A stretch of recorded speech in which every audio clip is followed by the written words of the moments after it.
Bye.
Hello mga Lodi, ito na pala yung ating munting bahay kubo. Yan. Ang sukat ng ating bahay kubo mga Lodi, 10 by 12 feet. May taas siyang 9 feet. Pero flooring ko pa yan. Kung nakikita nyo yung hagdanan na yun, gumawa na rin akong hagdanan. Tapos kumuha ako ng isang helper kasi nahihirapan ako pagka akyat baba, kaya kumuha ako kahit tagahabot lang siya. Ito na yung ating farm. Diyan sa likuran ng ating munting bahay kubo mga Lodi, plano kong magtanim ng mga gulay dyan, kaya abangan nyo. Maglalagay din tayo ng attic dito sa ating munting bahay kubo. Yan. Yan ating mga saging. Halos may mga bunga yan. Tapos ito mga Lodi, tapos na yung ating kulungan ng ating free-range chicken. Baka next week maglilipat tayo ng mga ating mga alaga. Kung naaalala nyo sa aking unang video, dun sa ginawa ko dun sa may piggery, halos parehas lang sila ng forma. Ang kaibaan lang, dito gumamit ako ng nipa. Ang size pala ng ating kulungan is 12 by 12 feet. Tapos yung pinaka bakod niyang ginamit ko sa taas, cyclone wire. Tapos yero dito sa baba. Yan.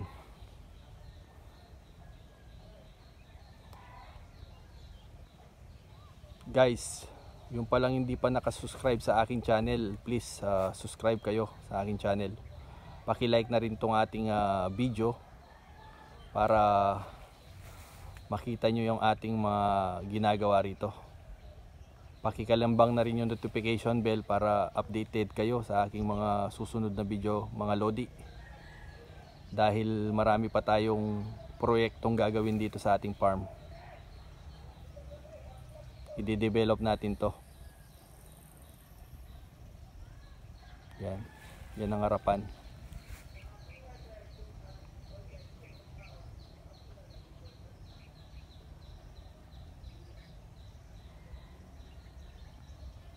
Dito rin sa ilalim ng mangga natin itinayo to para presko yung hangin. Yung ating munting bahay kubo mga Lodi. Samahan nyo ako sa mga susunod kong mga video.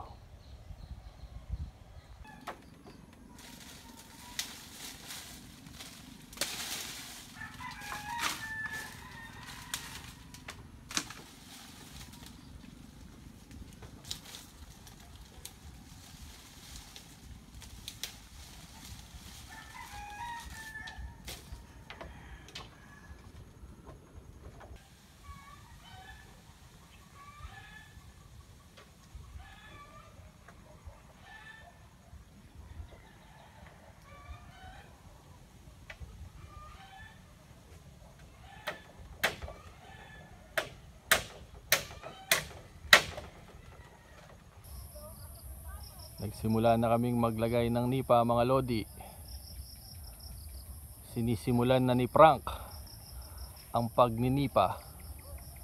Ang size ng aming nipa na ginamit ay 3 feet.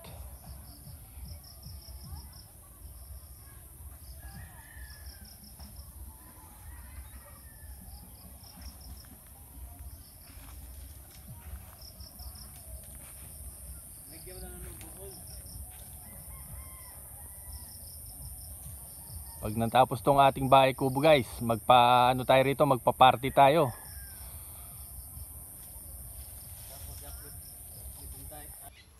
Mga lodi, natapos na namin ni Frankie yung kabilang side. Andito na naman kami sa kabila.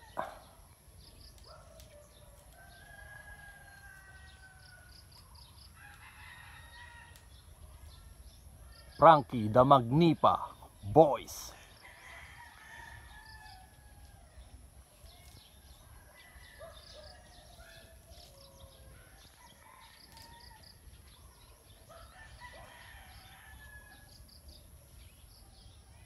Kay mga lodi, ano kami uli?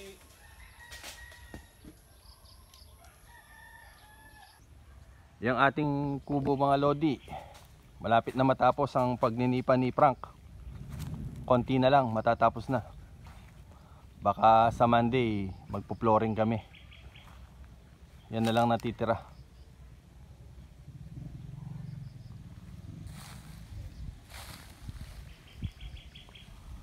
Malapit nang matapos ang munting bahay kubo dito sa farm.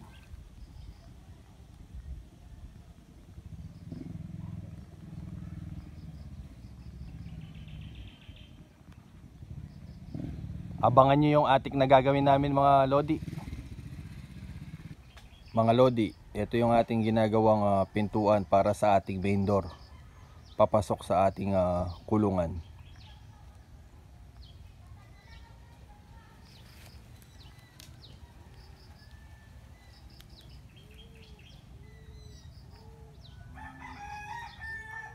Nagawa ko na rin tong pintuan para dito sa ating mga manok. Kawayan lang yung ginamit ko guys. Yan ang pintuan. Papasok sa ating mga alagang free range chicken. Simple lang. Lalagyan ko pa ng lock yan.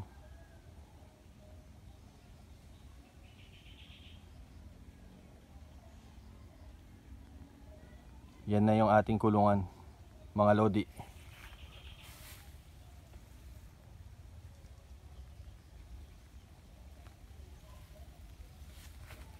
Tapos yung ginagawa nating isa para dito sa main door, papasok dito sa loob.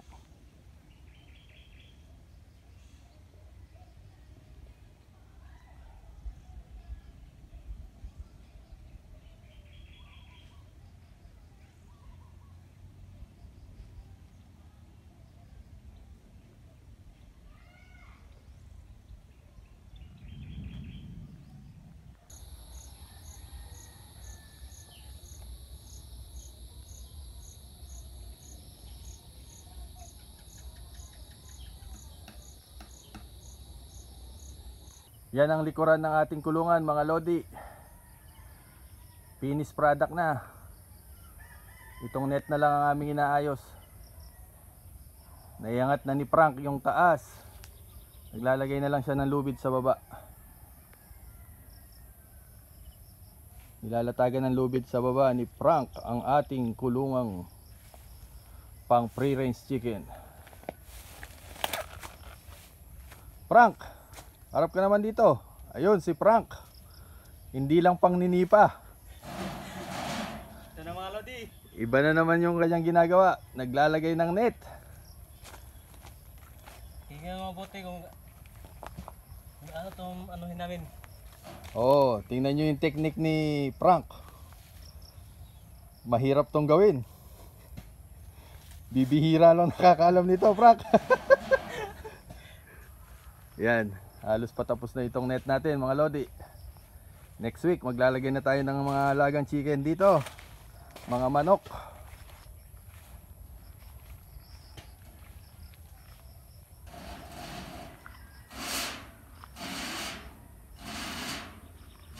Yan ang likuran. Hanggang dito na lang muna yung aking pinabakod. Pero malawak pa hanggang dun sa may likuran ang nakapader sa may dulo. Atin pa yan. Mga lodi, ito pala yung nabili kong gamit sa talibon. Kasi kailangan natin ng lagari, martilyo, tsaka eskwala. Ang lagari mga lodi, nakuha ko siya ng 210. Itong ating martilyo 180 pesos. At saka yung eskwala 130 mga lodi. Ito yung ating ginagamit ngayon dito sa ating munting bahay kubo. Napaka-importante kasi ng gamit na to. Malapit nang matapos si Frank sa paglalagay ng tali sa baba.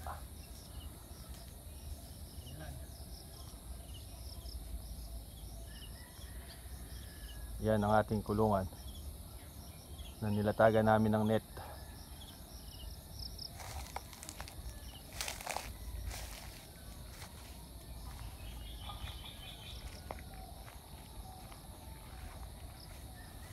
Hanggang dun sa may harapan. Yan ating mga saging. Papunta dun sa may balon. Nandun yung ating balon mga lodi.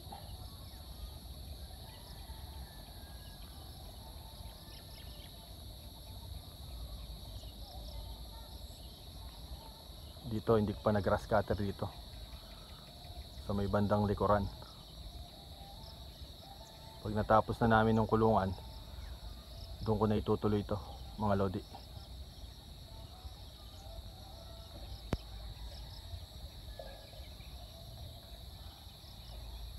Sana paki-like nyo na lang tong video. At yung hindi pa nakasubscribe sa aming channel, please subscribe na kayo.